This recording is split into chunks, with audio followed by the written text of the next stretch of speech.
On est aujourd'hui au Mont-Saint-Anne pour la Coupe du monde de vélo de montagne. C'est à peu près entre 15 et 20 fois que je couvre la Coupe du monde ou les championnats du monde ici. C'est la dernière édition de la Coupe du monde, ça ne revient pas l'an prochain.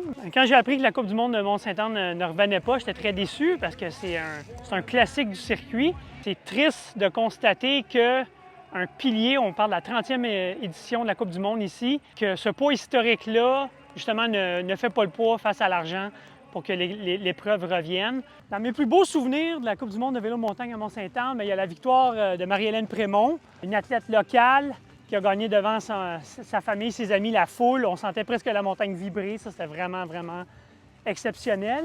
Le parcours a changé au fil des ans. Il a toujours été reconnu pour être innovateur. Il a fait avancer le sport. Et puis, quand on savait que Mont-Saint-Anne faisait quelque chose, bien, c'était pas long qu'on pouvait retrouver certaines particularités dans d'autres étapes du circuit.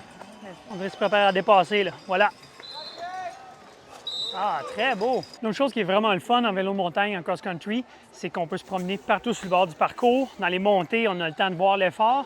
Dans les descentes, ils passent plus vite, mais on voit toutes les habiletés techniques qu'ils ont. Pour moi, suivre une course de vélo de montagne, bien, c'est pas être en étant assis dans la salle de presse, c'est vraiment en courant partout sur le bord du parcours. Et ensuite, questionner les athlètes là-dessus, c'est-à-dire, je t'ai vu, il est arrivé ça.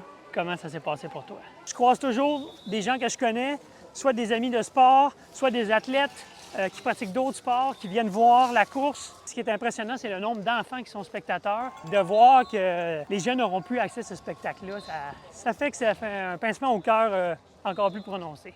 Bon, bien, Mont-Saint-Anne, on espère que c'est juste un au revoir et pas un adieu.